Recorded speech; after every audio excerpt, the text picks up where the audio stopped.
اعوذ باللہ من الشیطان الرجیم بسم اللہ الرحمن الرحیم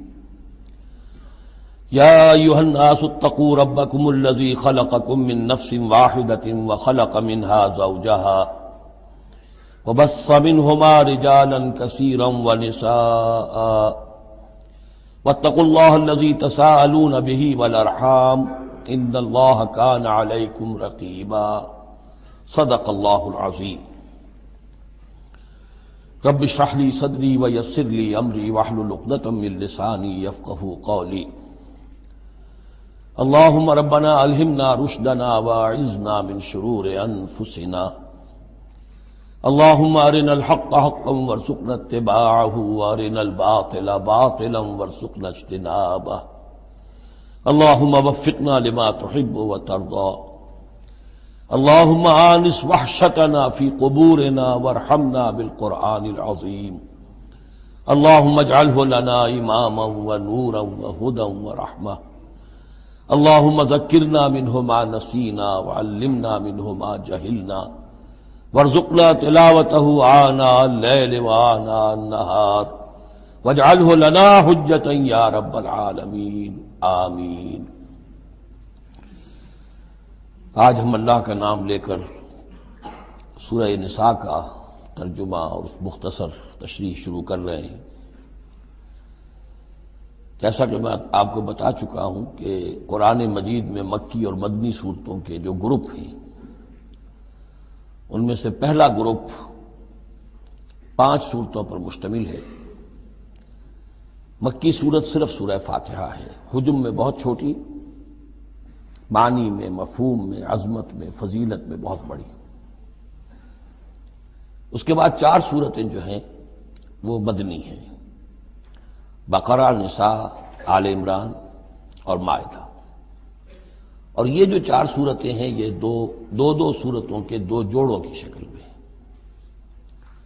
سورۃ البقرہ، سورۃ آل عمران، یہ الزہراوین، خود حضور نے ان کو ایک نام دیا مشترک، اور ان میں جو مناسبتیں ہیں، مشابہت ہیں، وہ تفصیل کے ساتھ ہمارے ترجمے کے دوران سامنے آتے رہی ہیں۔ نسبت زوجیت کس اعتبار سے ہے، ایک دوسرے کی تکمیل کس پہلو سے کرتی ہیں، یہ بات بھی سامنے آئی۔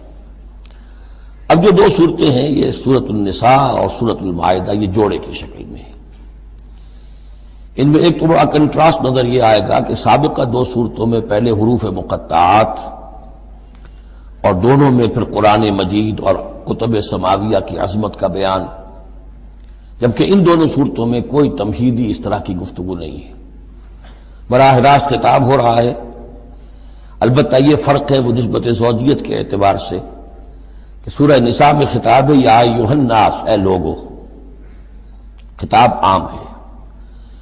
اور سورۃ المائدہ کا آغاز ہوتا ہے یا ایھا الذین آمنوا، وہاں خاص ہے، انسانوں میں سے جو لوگ ایمان کے دعوے دار ہوں۔ باقی جس طرح سورہ بقرہ اور سورہ آل عمران نصفین میں منقسم ہیں، اس طرح کا معاملہ ان دونوں صورتوں کا نہیں ہے۔ اپنے اسلوب کے اعتبار سے یہ دونوں صورتیں سورہ بقرہ کے نصف ثانی کے مشابہ ہیں، یعنی چند مضامین کی لڑیاں چل رہی ہیں لیکن آپس میں اس طرح بٹی ہوئی ہیں، گتھی ہوئی ہیں رسی کی طرح کہ وہ نظر آئیں گی کٹواں، ایک لڑی لال ہے، ایک پیلی ہے، ایک ہری ہے، ایک نیلی ہے، لیکن جب آپ ان کو بٹ دیتے ہیں تو ایک طرف سے دیکھیں گے تو وہ کٹا پھٹا رنگ نظر آئے گا، مسلسل لال نہیں نظر آئے گا، مسلسل پیلا، نہ نیلا نہ ہرا۔ کھول دیں گے تو معلوم ہوگا کہ وہ تو واقعتاً ایک علیحدہ لڑی ہے، ایک نیلی ہے، ایک پیلی ہے۔ تو وہاں تو میں نے سورہ بقرہ میں آپ کو بتایا تھا کہ 4 ڈوریاں ہیں، 2 کا تعلق شریعت سے، شریعت میں 2 لڑیاں ہوئیں، ایک عبادات اور ایک معاملات۔ 2 کا تعلق ہے جہاد فی سبیل اللہ سے، ایک جہاد بالمال یعنی انفاق فی سبیل اللہ، اور ایک جہاد بالنفس کی آخری شکل یعنی قتال فی سبیل اللہ۔ یہ 4 کا تانا بانا سورہ بقرہ کے نصف ثانی میں تھا۔ یہاں سورہ نساء میں بھی آپ دیکھیں گے کہ 3 لڑیاں ہیں یہاں، اور وہ اسی طرح آپس میں گتھی ہوئی ہیں، نظر آئیں گی کٹواں، لیکن اگر آپ ان سب کو علیحدہ علیحدہ کر لیں تو وہ اپنی جگہ پر ایک علیحدہ مضمون بن جائے گا۔ لیکن یہاں پر جو خطاب ہے ایک لڑی تو وہ ہے کہ جس میں خطاب ہے اہل ایمان سے، اور وہ اسی طریقے سے جیسے سورہ بقرہ میں وہی 4 چیزیں اس میں آئیں گی، قتال، انفاق اور احکام شریعت، عبادات۔ لیکن دوسرا خطاب ہے اس میں اہل کتاب سے، اس میں یہ کہ نصارہ اور یہود دونوں گڈمڈ ہیں، ملے جلے ہیں۔ اب اہل کتاب کا معاملہ ہے، پہلی 2 صورتوں میں علیحدہ علیحدہ مسئلہ چل رہا تھا۔ تیسرے سب سے بڑا حصہ اس سورہ مبارکہ کا وہ ہے جو منافقین سے خطاب پر مشتمل ہے، لیکن وہ اکثر و بیشتر لوگ وہاں بات سمجھ نہیں پاتے، اس لیے کہ وہاں بھی خطاب ہوتا ہے یا ایھا الذین آمنوا سے۔ پورے قرآن میں کہیں یا ایھا الذین نافقوا نہیں آیا، یا ایھا الکافرون بھی ہے، یا ایھا الذین کفروا بھی ہے، یا ایھا الذین آمنوا بھی ہے، یا ایھا الذین نافقوا کہیں نہیں، اس لیے کہ منافق بھی قانوناً تو مسلمان ہی ہوتے تھے۔ تو اصل میں یہ بڑی گہری نظر کی ضرورت ہے کہ یہ پہچانا جائے کہ یہاں یا ایھا الذین آمنوا مومنین صادقین کی طرف روح سخن ہے یا منافقین کی طرف ہے۔ اگر یہ فرق نہ کیا جائے تو بڑی غلط فہمی ہو جاتی ہے بعض مقامات پر، مثلا سورہ توبہ کے بعض مقامات ہیں یا ایھا الذین آمنوا ما لکم اذا قیل لکم انفروا فی سبیل اللہ اثاقلتم الی الارض، اہل ایمان تمہیں کیا ہو گیا جب تمہیں کہا جاتا ہے اللہ کی راہ میں نکلو تو تم بوجھل ہو جاتے ہو، زمین میں دھنسے جاتے ہو۔ تو اس سے ایک عام سوء ظن پیدا ہو سکتا ہے کہ شاید یہ عام مسلمانوں کا مسئلہ تھا، یہ عام مسلمانوں کا مسئلہ نہیں تھا، یہ منافقین کا مسئلہ تھا۔ روح سخن وہاں منافقین کی طرف ہے، مومنین صادقین تو ہر وقت اس کے لیے آمادہ رہتے تھے کھلے دل کے ساتھ کہ واپس نہیں پھیرا کوئی فرمان جنوں کا، تنہا نہیں لوٹی کبھی آواز جرس کی، وہ تو تیار ہر وقت۔ تو اصل میں یہ دیکھنا ہوتا ہے کہ کس آیت میں رخ کس کی طرف ہے۔ اس اعتبار سے یہ سورہ مبارک کا اہم ترین ہے، لیکن سورہ بقرہ میں تو پورے میں لفظ نفاق آیا ہی نہیں۔ یہ حکمت خداوندی ہے کہ اس مرض کو پہلے چھپا کے رکھا ہے، کہ علامات تو بیان کر دی کہ یہ بیماری ہے، تاکہ جو بھی متنبہ ہو جائے وہ اپنے علاج کی طرف متوجہ ہو جائے۔ لیکن یہ کہ جو لوگ نہیں متوجہ ہوئے، معلوم ہوا کہ اب ان کو تھوڑا سا نمایاں کرنا ضروری ہے، بات قریاں کر کے کرنی پڑے گی۔ تو سورہ آل عمران میں 1-2 جگہ نفاق کا لفظ آ گیا، لیکن یہاں اب جو سب سے بڑا مضمون ہے سورہ بقرہ میں وہ منافقین کا ہے۔ یوں سمجھیے کہ 176 جو اس کی آیات ہیں، اس میں سے 55 آیتیں ہیں کہ جن کا جو میرا تجزیہ ہے روح سخن ہے مومنین صادقین کی طرف، صرف 37 آیات ہیں کہ جن میں خطاب ہے اہل کتاب سے، یہود اور نصارہ سے مشترک طور پر، اور 84 آیات ہیں جن میں خطاب منافقین سے۔ لیکن وہی بات جو میں نے عرض کی کہ جہاں بھی ان سے بات ہوگی یا ایھا الذین آمنوا کے حوالے سے ہوگی، اس لیے کہ ایمان کے دعوے دار تو وہ بھی تھے۔ منافق تو وہی ہوتا ہے کہ جو دعویٰ کرتا ہے ایمان کا، چاہے وہ شعوری طور پر منافق ہو چاہے غیر شعوری طور پر منافق ہو، لیکن یہ کہ دعویٰ ایمان تو اس میں موجود ہوگا۔ سورہ نساء اور سورہ مائدہ کے مابین ایک فرق نوٹ کر لیجئے۔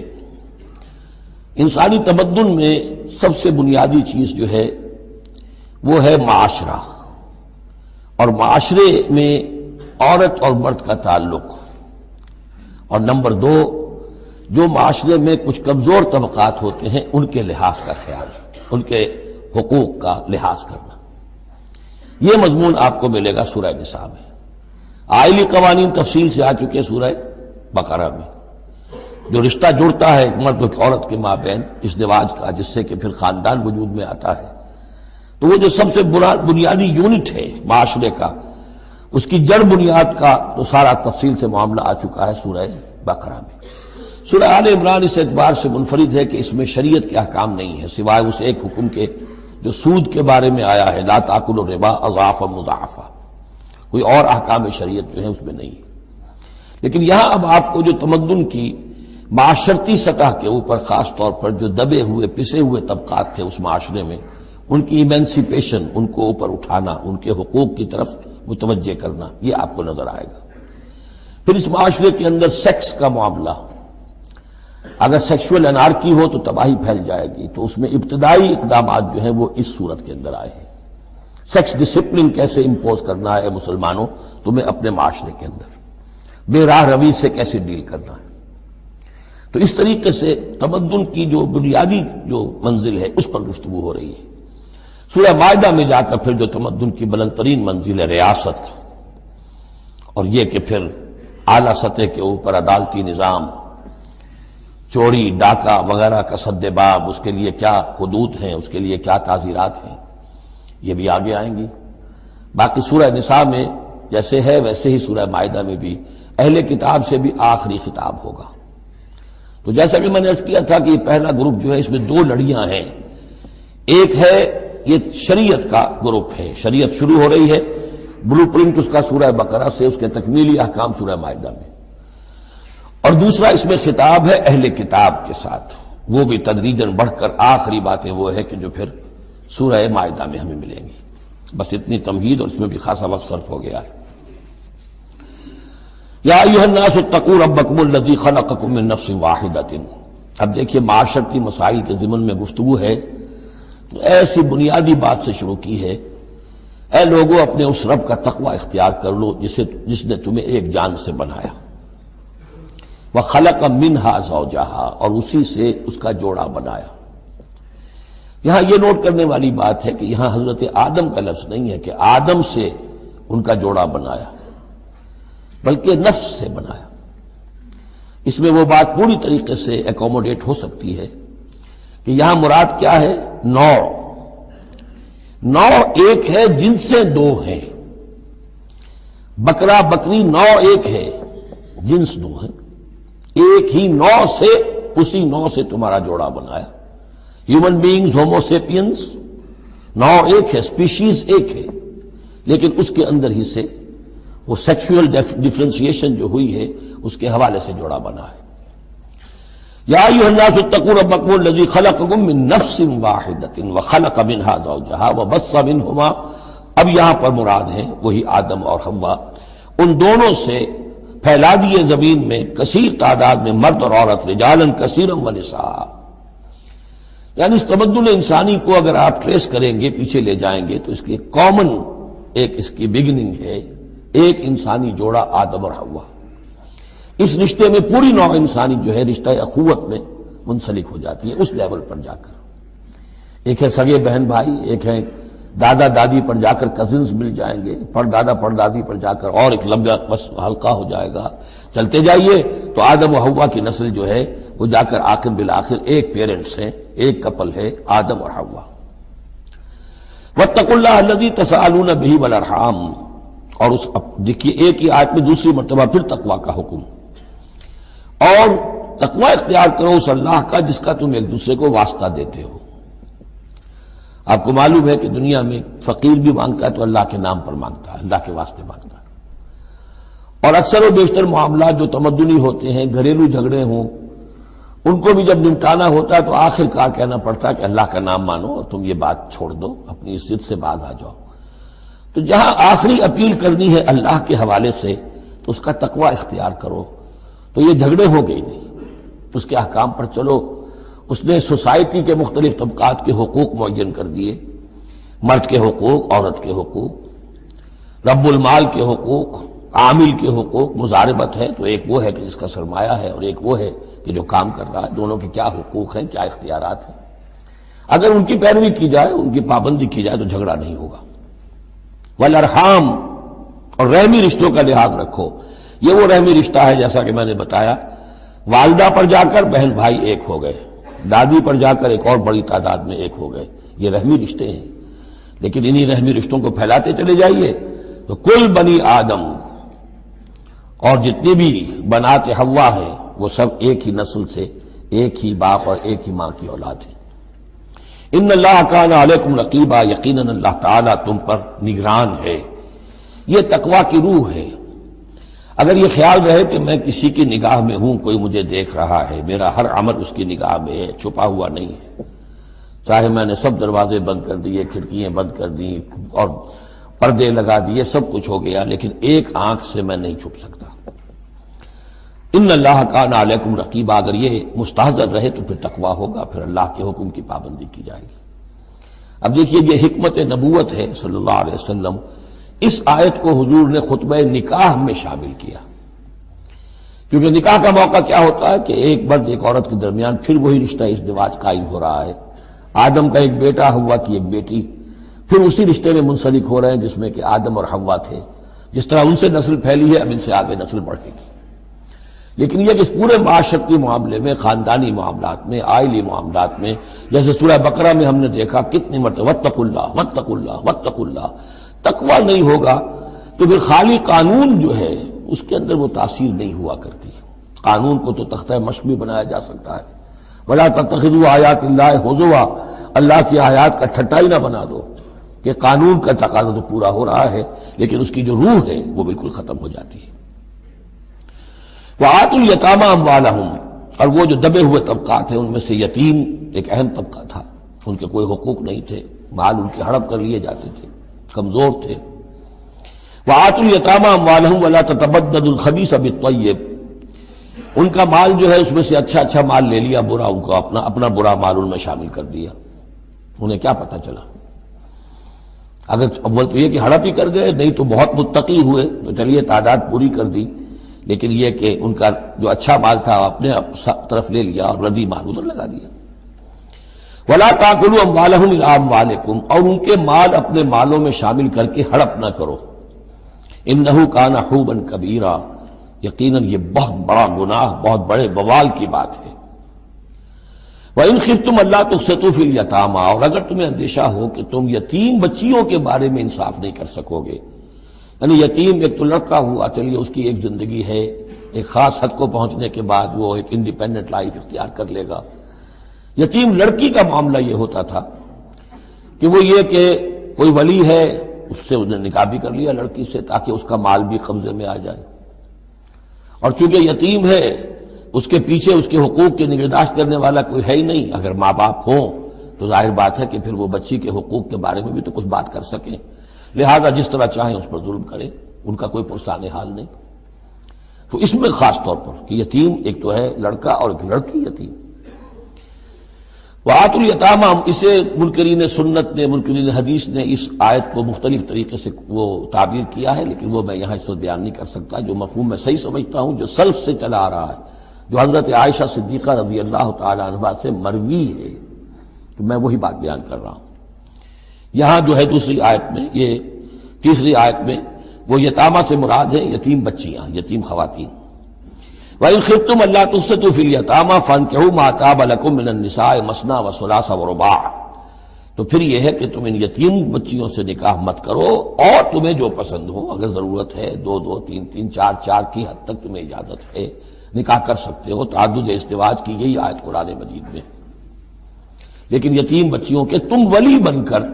کہیں اور ان کی شادی کرو تاکہ ان کے حقوق کے لیے پاسبان بن کر تم کھڑے ہو سکو. ورنہ یہ کہ تم نے انہیں اپنے گھروں میں ڈال لیا تو پھر ان کے حقوق کا کون ہوگا جو باز پرس کر سکے تم سے. فَإِنْ خِفْتُمْ أَلَّا تَعْدِلُوا، البتہ یہ جو ہم نے آزادی دی ہے دو دو تین تین چار چار، اس کی ایک شرط ہے، اور وہ یہ کہ اگر دو شادیاں ہیں، تین ہیں، چار ہیں، تو عدل ہو. وَإِنْ خِفْتُمْ أَلَّا تَعْدِلُوا، اگر تم ان میں برابری نہ کر سکو، یہ اندیشہ ہو، فَوَاحِدَةً، تو پھر ایک ہی شادی کرو، ایک ہی بیوی، اس سے زائد نہیں. او ما ملکت ایمانکم، دوسرا کھاتا یہ ہے، یا جو تمہاری ملک یمین ہو، جو لونڈیاں ہوں، جو جنگوں میں غزوات میں جو بھی آتی تھی، وہ ایک علیحدہ معاملہ ہے، ان کی تعداد کے اوپر کوئی تعین نہیں ہے، لیکن پھر شادی ایک ہوگی. اگرچہ اس میں آگے چل کر بات آ جائے گی کہ اس انصاف میں قلبی رجحان اور میلان شامل نہیں ہے. جو چیز گنتی کی ہو سکتی ہے، ٹائم کتنا گزار رہے ہو، کس بیوی کے پاس کتنا، سب اس میں مساوات ہونی چاہیے. نان نفقہ کیا دے رہے ہو، کپڑے کیسے دے رہے ہو، ان تمام چیزوں میں جو کاؤنٹ ہو سکتی ہیں، جو مادی چیزیں ہیں، جو دیکھی بھالی جا سکتی ہیں، اس میں انصاف اور عدل لازم ہے. البتہ دلی رجحان اور میلان جس پر کہ انسان کو قابو نہیں ہوتا، اس میں گرفت نہیں ہے. ذالک ادنیٰ اللہ تعولوا، یہ اس سے قریب تر ہے کہ تم ایک ہی طرف کو نہ جھک پڑو، کہ ایک ہی بس بیوی کی طرف سارا میلان ہے، رجحان ہے. اور جیسا کہ آگے آئے گا کہ دوسری جو ہے یا دوسری جو ہیں وہ معلق ہو کر رہ گئی ہیں کہ نہ وہ شوہروں والی ہیں اور نہ وہ آزاد ہیں کہ کہیں اور نکاح کریں. وَآتُوا النِّسَاءَ صَدُقَاتِهِنَّ نِحْلًا، اور عورتوں کو ان کے مہر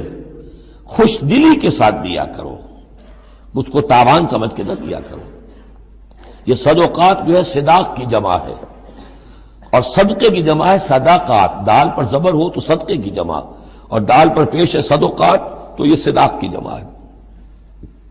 فَإِن تِبْنَ لَكُمْ عَنْ شَيْءٍ مِّنْهُ نَفْسًا، پھر اگر وہ خود اپنی مرضی سے، اپنی رضامندی سے اس میں سے کوئی چیز تمہیں دے دیں، تم نے مہر جو انہیں دیا تھا وہ تم نے ادا کر دیا، اب وہ تمہیں کوئی ہبہ کر رہی ہیں، تمہیں اس میں سے کوئی چیز جو ہے ہدیہ کر رہی ہیں، تحفہ دے رہی ہیں، تو کوئی حرج نہیں۔ فَكُلُوهُ هَنِيًّا مَرِيًّا، تو تم اسے استعمال میں لاؤ، کھاؤ رچتا پچتا، اس میں کوئی حرج نہیں ہے، لیکن یہ ہے کہ وہ ہو ان کی مرضی سے، زبردستی نہیں، جبر کر کے نہ لے لیا جائے۔ فَإِن تِبْنَ لَكُمْ عَنْ شَيْءٍ مِّنْهُ نَفْسًا، بالکل اپنی مرضی سے۔ وَلَا تُؤْتُوا السُّفَهَاءَ أَمْوَالَكُمُ الَّتِي جَعَلَ اللَّهُ لَكُمْ قِيَامًا وَارْزُقُوهُمْ فِيهَا وَاكْسُوهُمْ وَقُولُوا لَهُمْ قَوْلًا مَّعْرُوفًا۔ اب ایک معاشرے میں طبقہ ایسا بھی ہوتا ہے سفہاء، بچہ ہے ابھی اس کو سمجھ نہیں ہے یا آوارہ ہو گیا ہے، باپ مال بہت چھوڑ گیا ہے، اب وہ مال اڑا رہا ہے، تو یہاں پہ تصور دیا گیا کہ اس میں معاشرتی سطح پر روک تھام ہونی چاہیے، یہ نہیں کہ میرا مال ہے میں جیسے خرچ کروں۔ تو اموالکم کہا گیا، یہ اصل میں ایک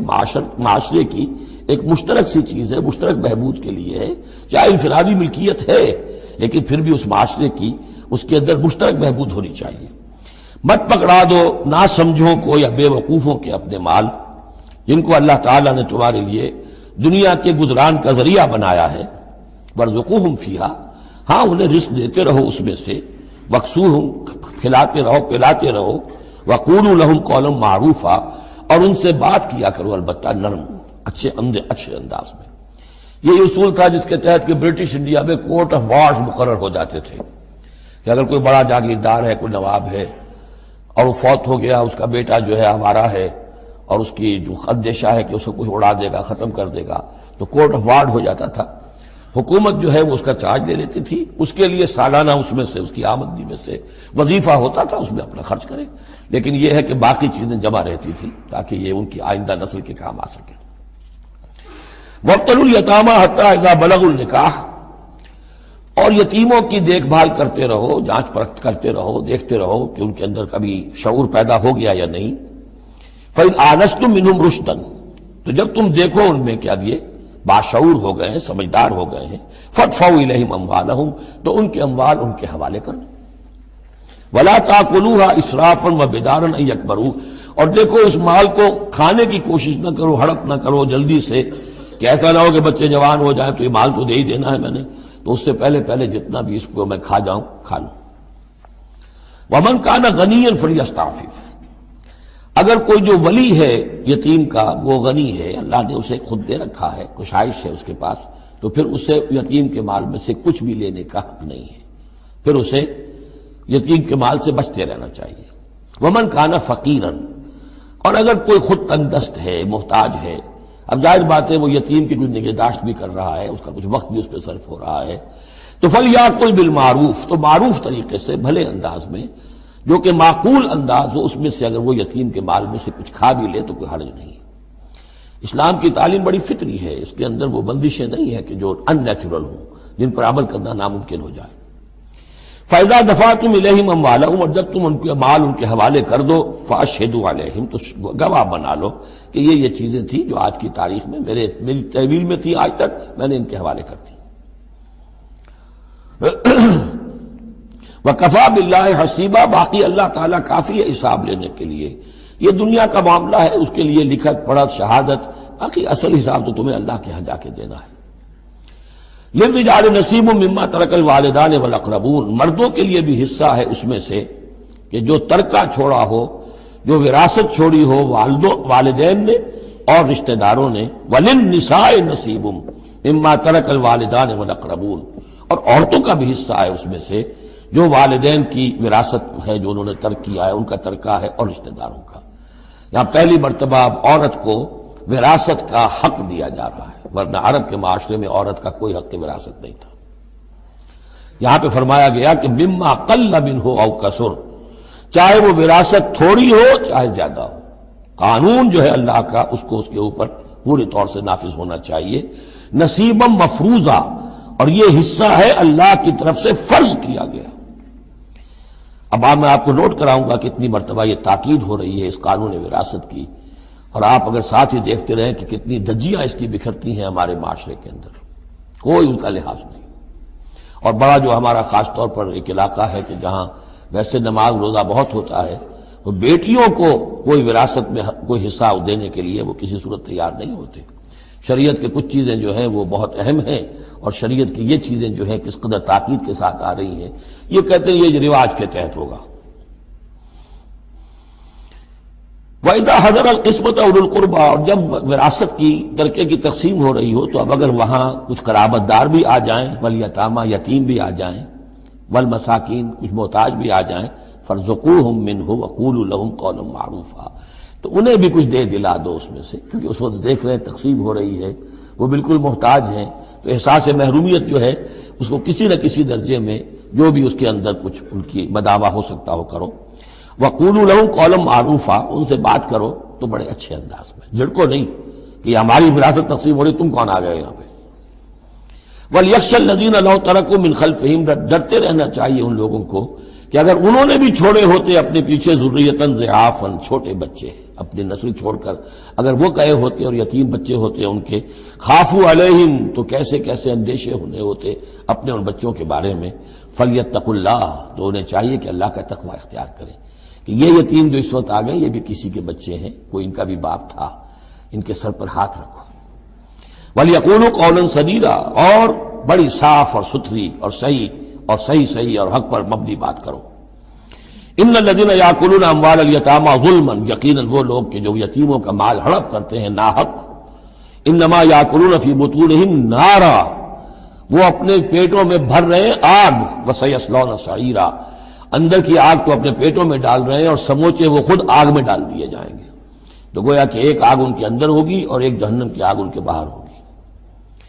یہ 10 آیتیں بڑی جامع ہیں، اور جس طریقے سے کہ سوسائٹی کے جو پسماندہ طبقات تھے ایک ایک کا خیال کر کے جس باریک بینی سے حکمت کے ساتھ احکام دیے جا رہے ہیں۔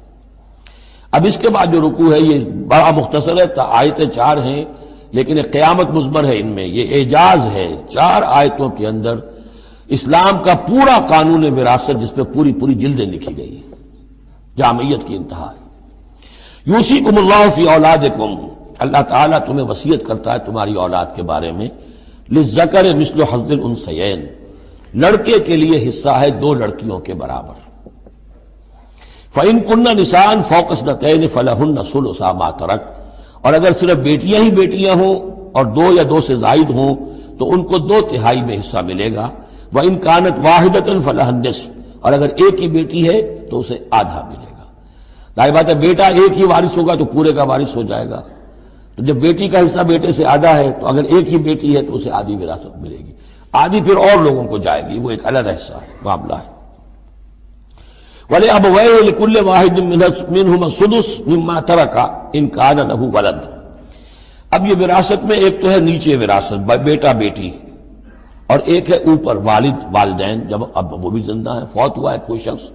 اس کے والدین یا والد یا والدہ دونوں میں سے کوئی ایک زندہ ہے، ان کا بھی حصہ ہے۔ وَلِأَبْوَيْهِ لِكُلِّ وَاحِدٍ مِّنْهُمَا، اس کے والدین کے لیے ہر ایک کے لیے ان میں سے چھٹا حصہ ہے اس کے ترکے میں سے، مما ترک ان کان لہو ولد، اگر اس کی اولاد ہے۔ ایک شخص لاولد مر گیا ہے تو اور بات ہوگی، اولاد ہے تو چھٹا یعنی 1/3 حصہ والدین کو چلا گیا، 2/3 جو ہے اولاد میں تقسیم ہوگا۔ فَإِن لَّمْ يَكُن لَّهُ وَلَدٌ، اور اگر اس کی اولاد ہے ہی نہیں، لاولد فوت ہو رہا ہے، وَوَرِثَهُ أَبَوَاهُ، اور اس کے وارث اس کے والدین ہی ہیں، فَلِأُمِّهِ الثُّلُثُ، تو ماں کو 1/3 اور باپ کو 2/3، وہ مرد کا باپ ماں سے عورت سے دگنا ہو جائے گا۔ فَإِن كَانَ لَهُ إِخْوَةٌ، اور اگر اس کے بہن بھائی ہو، فَلِأُمِّهِ السُّدُسُ مِن بَعْدِ وَصِيَّةٍ يُوصِي بِهَا أَوْ دَيْنٍ، تو پھر ماں کا حصہ جو ہے وہ پھر اور کم ہو جائے گا، چھٹا حصہ رہ جائے گا سدس کی بجائے، تاکہ باپ کی طرف سے تو پھر بھائیوں کو رشتہ کو وراثت جا سکے گی اس کے، لیکن ساتھ فرما دیا من بعد وصیۃ یوصی بہا او دین، وراثت کی تقسیم سے پہلے 2 کام کر لینے ہوں گے کہ اگر کوئی وصیت کی ہے اس وصیت کو پورا کیا جائے، اگر کوئی دین ہے جو فوت ہوا ہے اس پر کوئی قرض ہے وہ ادا کیا جائے، پھر جو ہے وراثت ادا ہوگی۔